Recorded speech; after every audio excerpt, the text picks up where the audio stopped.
Ang intense ng mga kaganapan ngayon sa abot kamay na pangarap sapagkat wala nang ang lusot si Doc Carlos dahil sa matutuklasan sa kanya ni Annalyn. Dito nga ay gulat na gulat si Annalyn dahil sa mga mababasa niyang chat ni Doc Carlos sa anak nitong si Zoe. Samantala ay uutusan ni Moira ang bago niyang tauhan na si Dax para pumunta sa bahay ni Doc Carlos kung saan naroroon si Lynette. Iuutos nga nito na saktan si Lynette at napakamalas nga ni Lynette sapagkat matataon na mag-isa lamang siya sa bahay dahil nga sa pinaalis na ni Doc Carlos sila Josa at Aling Susan. Sa kabilang banda naman ay mapapasa kamay na nga ni Annalyn ang cellphone ni Zoe matapos nga niyang maiwan ito sa loob ng ospital. Sa kasamaang palad nga lang ay mahahalata siya ni Joy na nagdi-disguise siya bilang pasyente at makikita niya na hawak-hawak ni Annalyn ang cellphone ni Zoe. Sakto namang dadating din si Zoe kaya naman ay agad na magsusumbong si Joy na ninakaw daw ni Annalyn ang cellphone niya.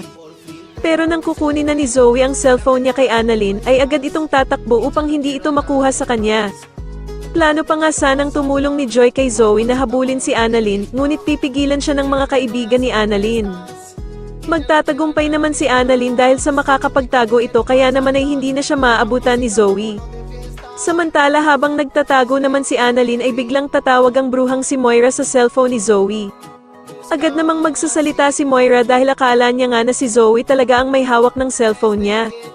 Sobrang ikakagulat naman ni Annalyn ang mga maririnig niya dahil tama nga daw ang kutob niya na sila Moira talaga ang may hawak sa kanyang lolo Pepe.